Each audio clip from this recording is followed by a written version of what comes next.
pull together. We had to try and make it as good as it can be. But Yeah.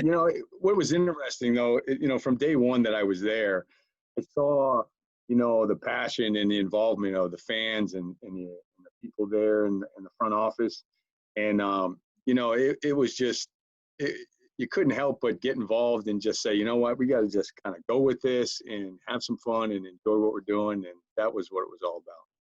Yeah. In fact, my Dave Howard story is, you used to actually bring me into the meeting when you introduced the rules and the regulations of the Renegades, and you would introduce you. This is the guy that if you need something, he'll get it for you. And he's the guy who's on TV in the NBA Finals. And now all the kids look at me like, oh my God. So right away, all those guys, the wall is down. I'm not just like someone from the front office who's trying to get something from them, which I always took care of the guys. Sure. But right off the bat, you opened the door for me unconsciously, and that helped because, we do ask the kids to do stuff for us, but Sure. I made sure I rewarded them.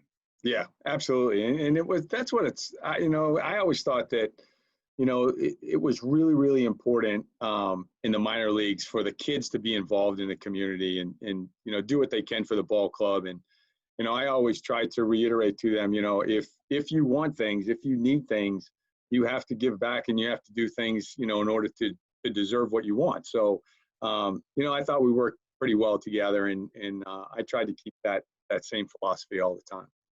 Well, we did. And how many years was it total? Lord, I think 6 or 7. Yeah, I wasn't sure. I thought it was 7. I was leaning towards 7. Yeah, I think it was. I think it might have been 7. Yeah. Well, here's the thing. I mean, Tampa had to love the fact that you were a teacher, that you didn't mind being at this level. Mm-mm. And again, the fans are sometimes kind of shocked when we tell them that for most of the kids on our team who get drafted, this is their first step as a professional. And I don't care if you come from Arizona State or UCLA or even St. John's, it's Mm-hmm. different when you are playing as a professional. Even if you're in a big baseball program, it's different. And your job was to bridge that gap, which you did so well. And that's why Tampa loved you. Yeah, well, I'm glad, that, because that was kind of what it was all about. I really liked, having a lot of different hats. You, as a manager with that level, you're teaching kids how to be a pro. You're teaching kids how to be away from home sometimes for the first time. And, I learned that, when I first started out of college as a college coach, and when I first came to pro ball, I went right to the Yankees. So you kind of learn how, to teach kids how to be a pro, how, and so I learned it, and I wanted to take that same kind of philosophy that I learned from them and take it and give it to the kids. And being at that level, I really enjoyed that level. I spent a lot of time in college, so those kids were the same, and I felt like I could really help them a lot in kind of bridging that gap. You know what I thought you helped them the most, which was kind of a subtle way? Nobody in the history of the Renegades threw better BP than you. Well, I mean, all catchers can throw strikes. That's first of all. But if I remember the story correctly, you told me that after you would leave us, that you would end up going back to Tampa and you would pitch to the Rays and you would actually get tipped by the guys because you threw such great BP. Yeah, it was great. That all kind of started like when I was with the Yankees, because when I came out of college, you go to the Yankees and they have the big off-season program. Well, I showed up in Tampa one day. They said, okay, you need to be down here at this time to throw some BP. Guys are getting ready.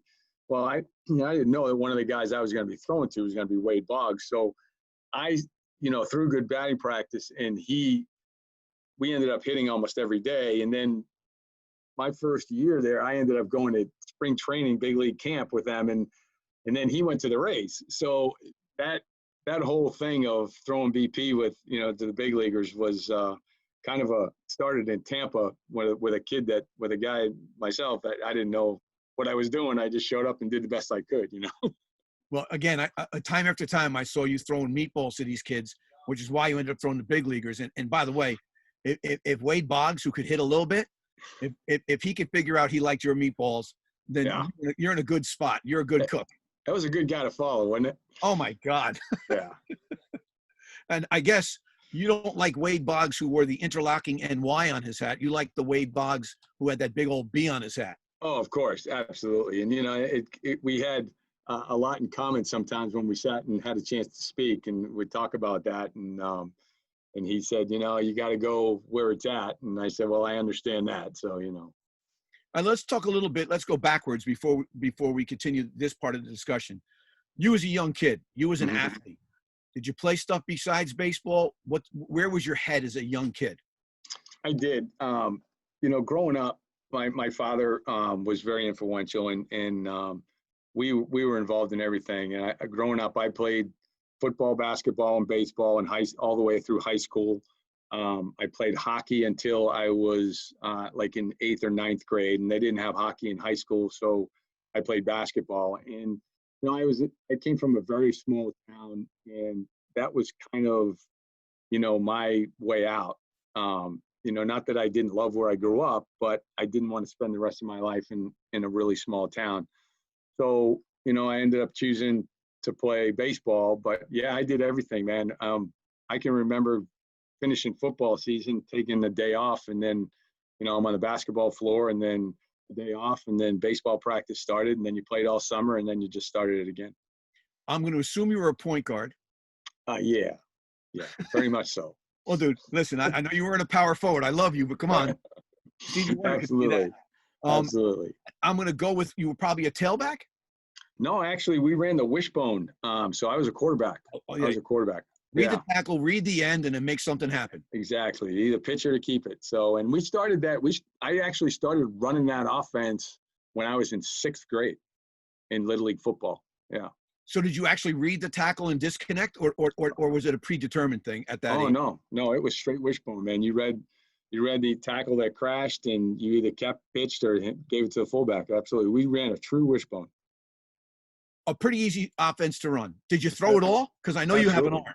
I threw like 4 or 5 times, maybe 4 or 5 times a game. That was about it. All right. All right. So you obviously excel in baseball. You go to college and play baseball. What college and is that where you became a catcher of your main skills?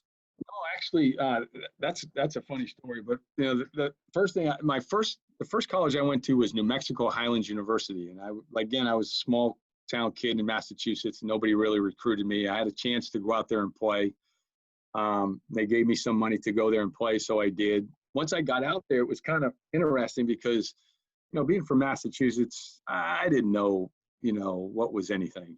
And then I realized out then that I was pretty good, and that I could be good. So I ended up transferring, went to Valencia Community College, which was a really good junior college back then in Orlando, and then went to Georgia Southern. I was recruited pretty heavy to go to some D1 schools in Florida, and ended up going to Georgia Southern and playing there for 2 years after graduating from junior college. So let's talk about your next step, because we almost ran into each other in Adelaide. Yeah, that's right. So how did you end up there? Did they do the same thing for you, where they wrote you letters and offered you a position, and you were brave enough to take the invitation, and I wasn't? Well, I finished playing, and Coach Stallings was my college coach. Was such a great guy and such a great coach and a great man. And he was very involved in the United States Baseball Federation. And he kind of took Australia kind of under his wing and was trying to develop, what they wanted to do there. And when I was finished playing, I wasn't drafted. And he approached me and said, hey, do you want this opportunity to go there and be, play some more, be the director of coaching in Queensland? And I took that opportunity, and it was really cool. And you loved it, right? Oh my God. Yeah. I loved it. It was awesome. So I should have done it. Yeah. I blew it. But how cool is it? We would have actually met many years earlier and then played against each other. That is so funny. Something. Yeah. And a small world. All right. So now let's talk about, you have your time there, and then you work your way back to the U.S. What was the thing, the impetus that got you from wherever you were, I believe you said with the Yankees first, and then got you with Tampa, and you ended up with us that first year? How did that all come about? Well, when I was with the Yankees, I was 3 years hitting coach there in the Florida State League, and I really had the urge. When I left college baseball, I really wanted to be a head coach, and I didn't get an opportunity to do that. So then, my next avenue was with the Yankees. Bill Livesey gave me the opportunity to go there. And after 3 years, I really wanted to manage. And Tampa Bay was just starting, and I got in touch with Paula, and they had an opportunity in the Appalachian League to manage. So that's kind of how that all got started. I really wanted to be a manager, an opportunity to lead a team, and so that's how that all started. So you end up in the Hudson Valley. Mm-hmm. Did people prior to you tell you what you were in for, or did you show up and say, I'm gonna figure it out on my own? I talked to a few people. Charlie, I talked to a little bit. It wasn't really. I really didn't know Silvestri at all. I know he was here before me, but I just knew.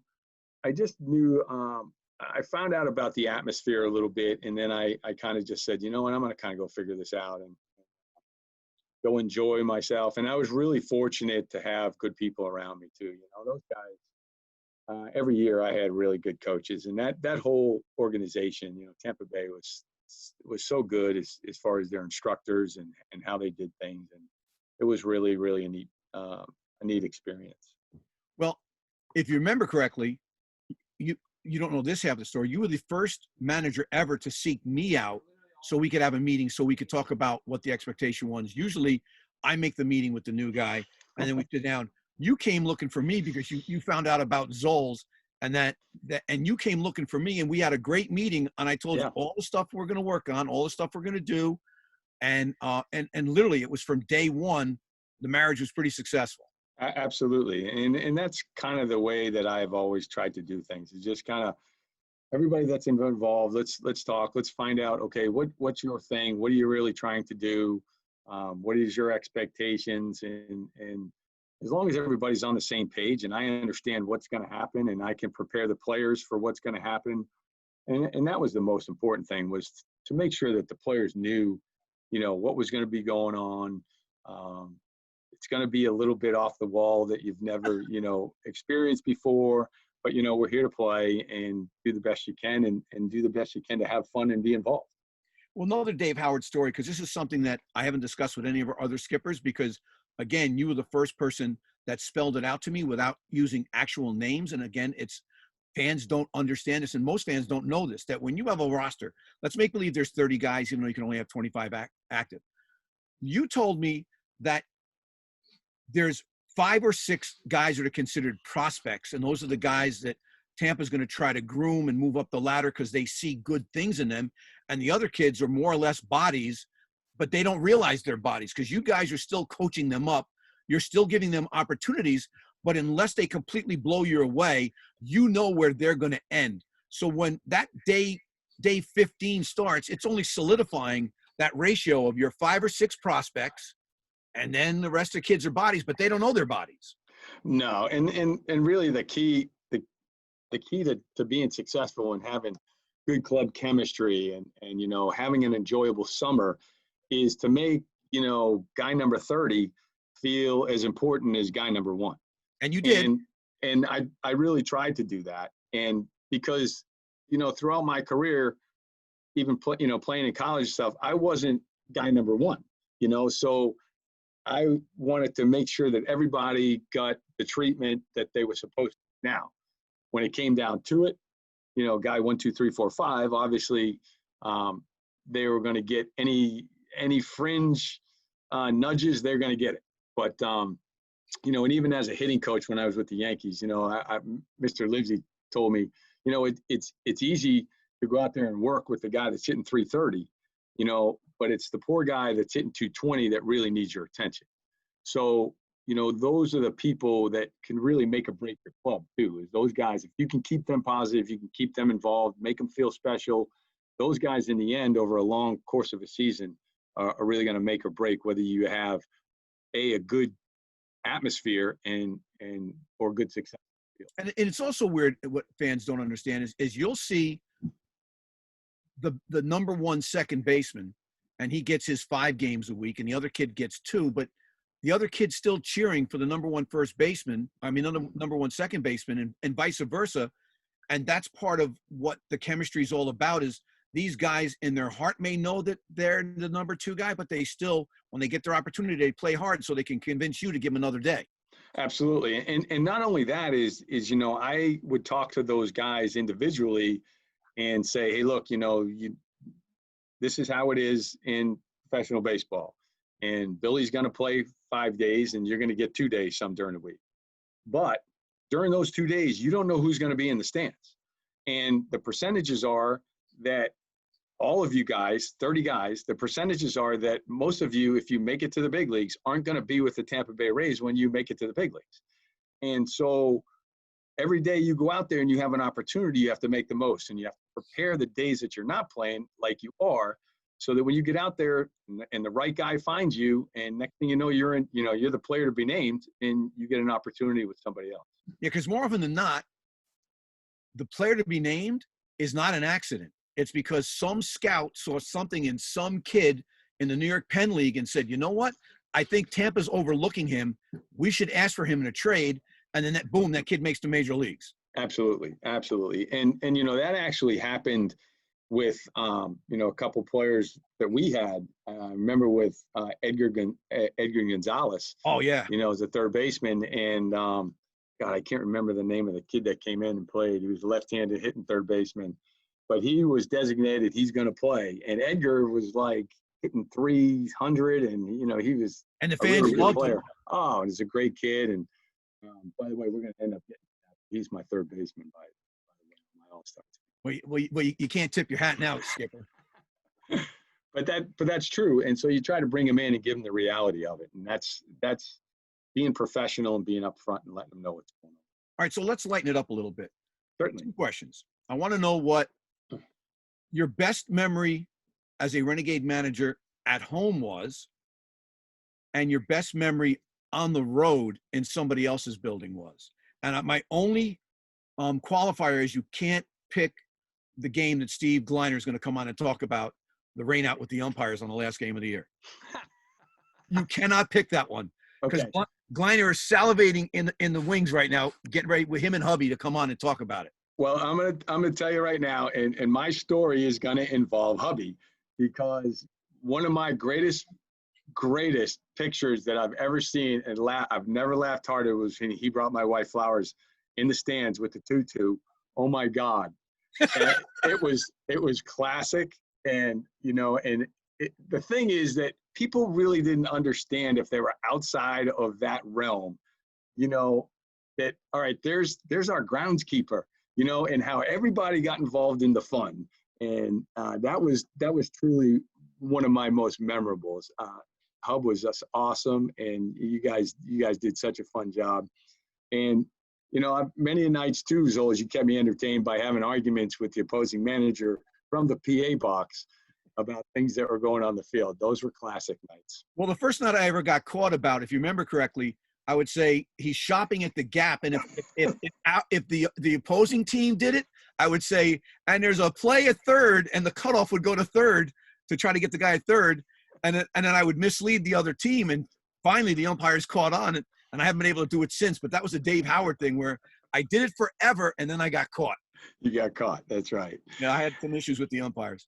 And then on the road, oh my gosh, we were in Lowell one year, and it was the year Gracie was born, and Sherry and Gracie were on the road trip with me. We were in Lowell. It was getaway night, and we were ahead 7-1 in the 7th. I got thrown out of the game, and the game ended up going 18 innings, and I finished the game walking Gracie in a stroller in the parking lot at 1:30 in the morning. That's commitment on both ends, Skipper. That's right. Exactly. At least, but on the road, they don't send you a case of beer and some hot dogs. Oh, no, there was nothing in there. You get running our building. We take care of you. Yeah, that's right, so exactly. At this point, Morgan, can you please bring up Steve Gliner and hubby?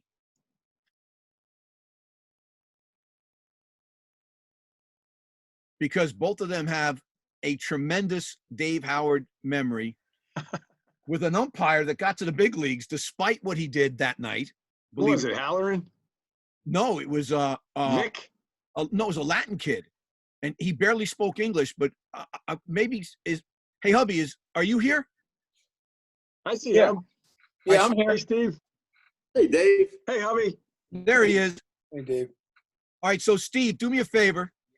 Set Dave up with the story, and hubby, add whatever you need to add, because I witnessed this. I actually came down on the field and stood next to you guys while this all took place, and I was trying not to laugh my ass off. So Steve, set up the story. Hubby, chime in if you need to. Well, first off, Dave, it's great to see you. It's been a while, and thanks for doing it tonight. No worries. Pleasure to work with you my last 3 years here in Hudson Valley. And my last game was the last game of the season of 2003. I was heading down to Fort Myers and never knew if I'd ever be back again. I'm fortunate to be here again. But about 3 o'clock in the afternoon, we had a torrential downpour. We had a field that just, as hard as hubby would try to make it drain, it just, had its moments. Yeah. And we had a tarp that made Swiss cheese look pretty good.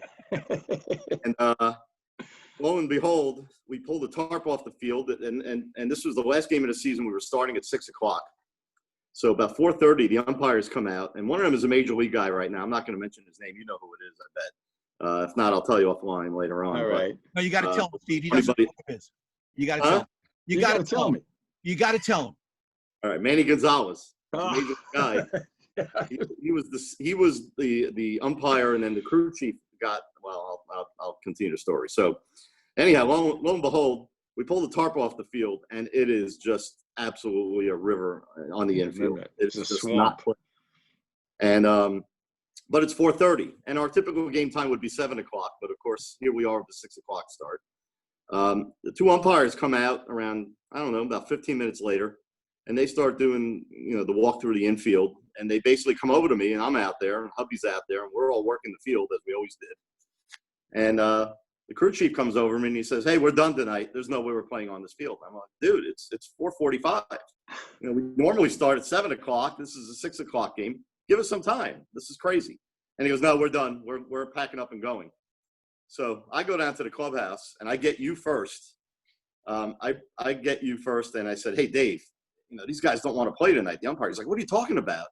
I said, "Yeah, they're ready to leave." And I said, I want to get you, and I want to get Tuffle. Tim Tuffle was the Brooklyn manager that season, and he was the manager that night. And so you go grab Tuffle. We all go out on the field, and the 3 of you guys, or the 2 of you guys, are like, "Hey, look, we know you're going to have a full house here tonight, and we want to see you guys play. So we'll wait around. We're good." And I'm, and you had mentioned to Tuff that it was my final game here, and that it was really meaningful to me and all. And anyway, lo and behold, I go out down to right field where the clubhouse is, and the umpires are driving away. They literally they packed their stuff up and they got. I remember that. Yeah. So, and you guys were like, "Look, we're gonna wait around. We're gonna play this game tonight." I said, "Well, the umpires just left." So I get on my phone. I call our league president, Ben Hayes. I said, "Hey, Ben, your umpires just left for the night." He's like, "What are you talking about?" I said, "Yeah, they decided they don't want to wait around for us to fix the field." About 45 minutes later, we're still out there. We're working this field like you wouldn't believe. And the 2 guys come back. They come walking out on the field. They're like, "What time are we starting?" Well, Ben Hayes and I coached at Florida together for a little bit. There you go. See, and so it was just, that was my last game, and I never knew I'd be back, but we got to play. I think we started at like 8:15, so it was a little later than a normal game. But Brooklyn was in the playoffs. They were heading out to Oneonta that night. Yeah. Tuff could have easily said, "Hey, we're done." Right. And, it was really cool. It's just a great memory, and I tell the story all the time. I still have. You saved the lineup card. You signed it after the game that night, the yellow bottom half of the lineup card. And I have it hanging in my office up in Hudson Valley. Oh, cool. I still have it because it means awesome. to me. And that's kind of a microcosm of what Zols was saying before about you as a manager, but you understood what we did, and you understood the importance of us trying to get every game in.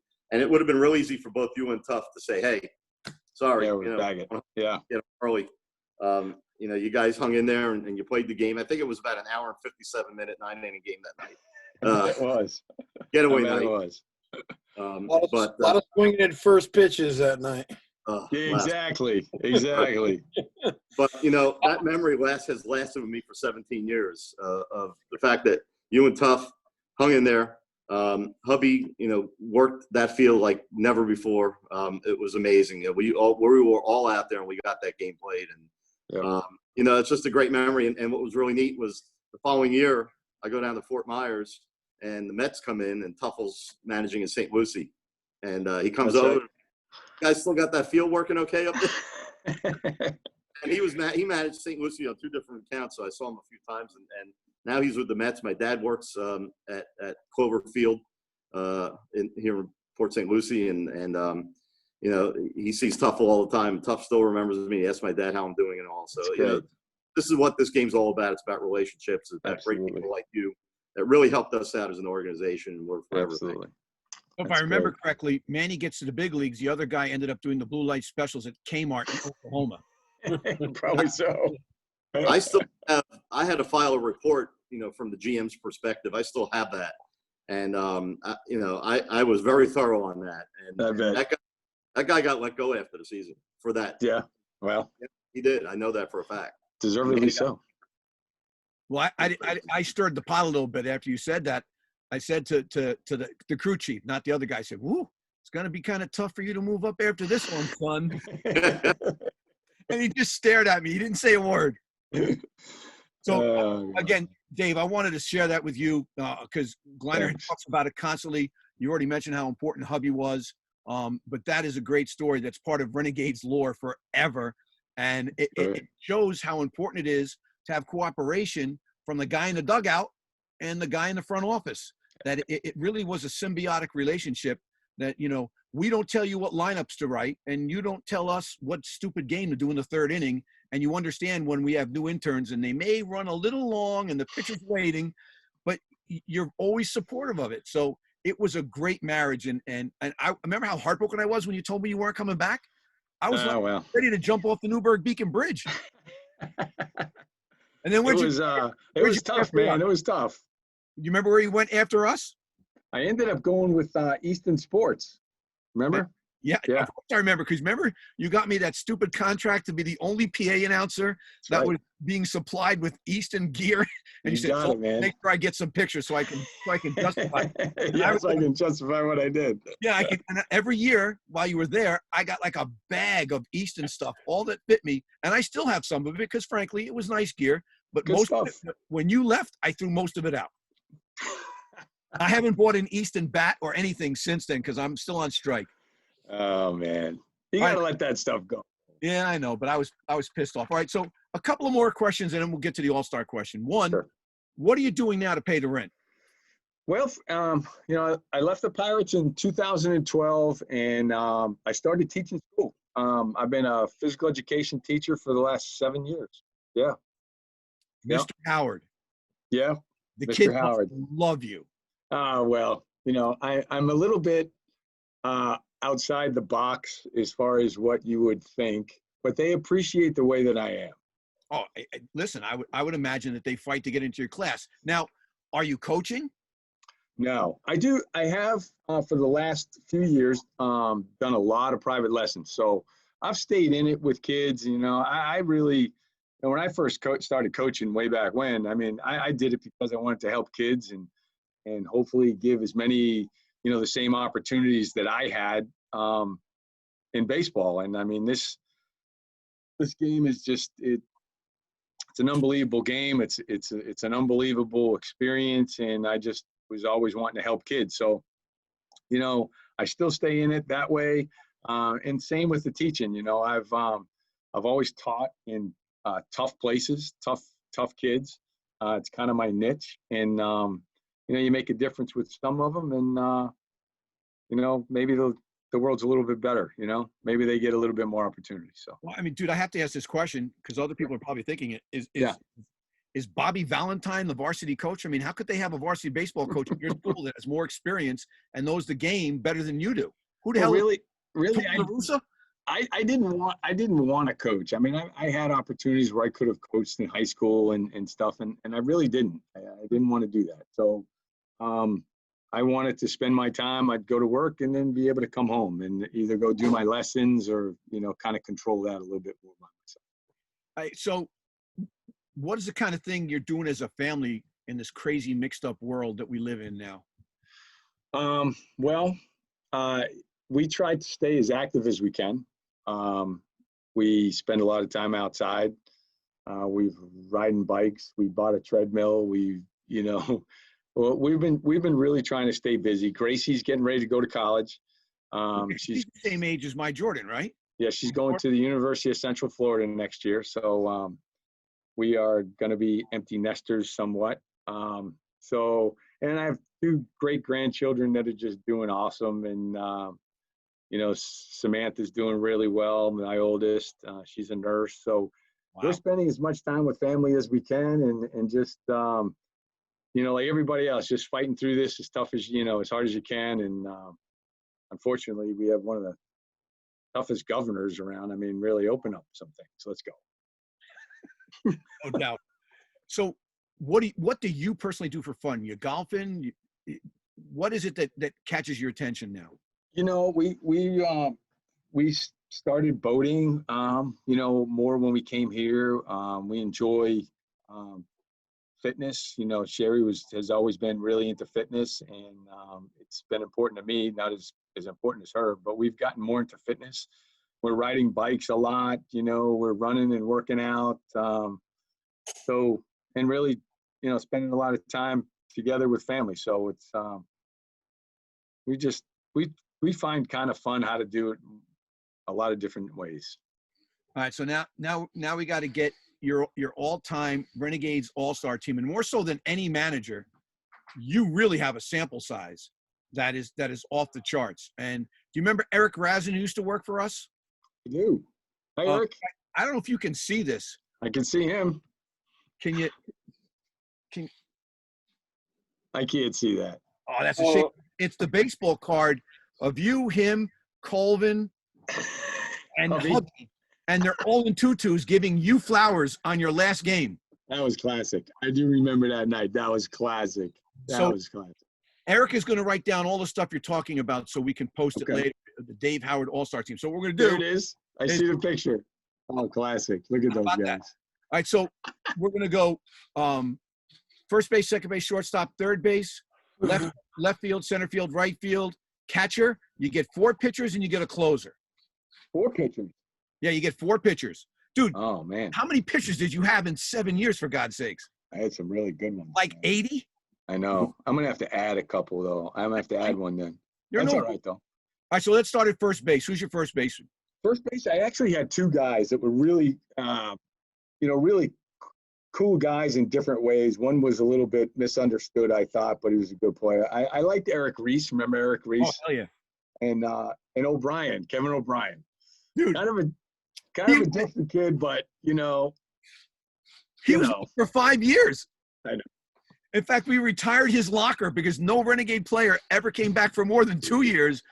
At 5th year, we retired the locker and we put the caution tape on it so no one would ever use it again. I know Hubby was glad to get rid of him. And I remember Hendu coming in. Every time he came in, he would tear his locker apart because it was such a mess.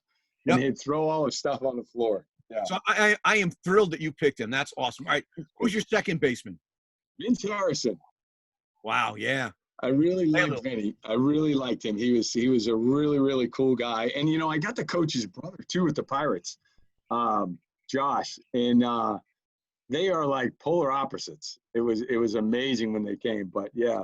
Well, Josh in the big leagues. Yeah.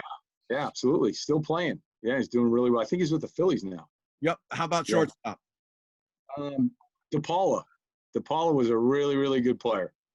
A really good player. And I liked him. Kind of, again, another troubled kid, but, you know, one that I really became attached to a little bit. All right, third base. I know you're going to have a couple of choices there. Actually, no. Third base was Gonzalez.